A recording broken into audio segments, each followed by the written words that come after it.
It is during our darkest moments that we must focus to see the light. The best friend is the man who in wishing me well wishes it for my sake. We are what we repeatedly do. Excellence, then, is not an act but a habit. There is no genius without some touch of madness. The roots of education are bitter, but the fruit is sweet. Happiness is the meaning and the purpose of life, the whole aim and end of human existence. Quality is not an act, it is a habit. Happiness is an expression of the soul in considered actions. The worst form of inequality is to try to make unequal things equal. It is the mark of an educated mind to be able to entertain a thought without accepting it. Happiness does not lie in amusement. It would be strange if one were to take trouble and suffer hardship all one's life in order to amuse oneself. You will never do anything in this world without courage. It is the greatest quality of the mind next to honor. Democracy arose from men's thinking that if they are equal in any respect, they are equal absolutely. Pleasure in the job puts perfection in the work. We are what we repeatedly do. The happy life is thought to be one of excellence. Now an excellent life requires exertion, and does not consist in amusement, eudaimonia, or happiness. Is activity in accordance with excellence?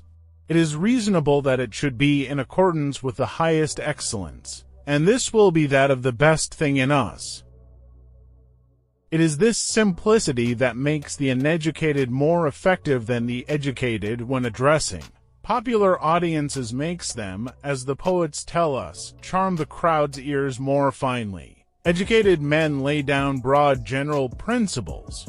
Uneducated men argue from common knowledge and draw obvious conclusions. Whoever is delighted in solitude is either a wild beast or a god. Hope is a waking dream. Equality consists in the same treatment of similar persons. Now, since shame is a mental picture of disgrace, in which we shrink from the disgrace itself and not from its consequences, and we only care what opinion is held of us because of the people who form that opinion, it follows that the people before whom we feel shame are those whose opinion of us matters to us. Whatsoever that be within us that feels, thinks, desires, and animates is something celestial, divine, and, consequently, imperishable. The whole is more than the sum of its parts. I count him braver who overcomes his desires than him who conquers his enemies, for the hardest victory is over self. The aim of the wise is to not secure pleasure, but to avoid pain. The ideal man bears the accidents of life with dignity and grace, making the best of circumstances.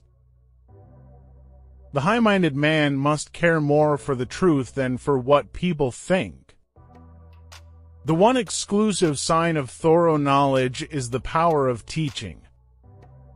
It is easy to perform a good action, but not easy to acquire a settled habit of performing such actions.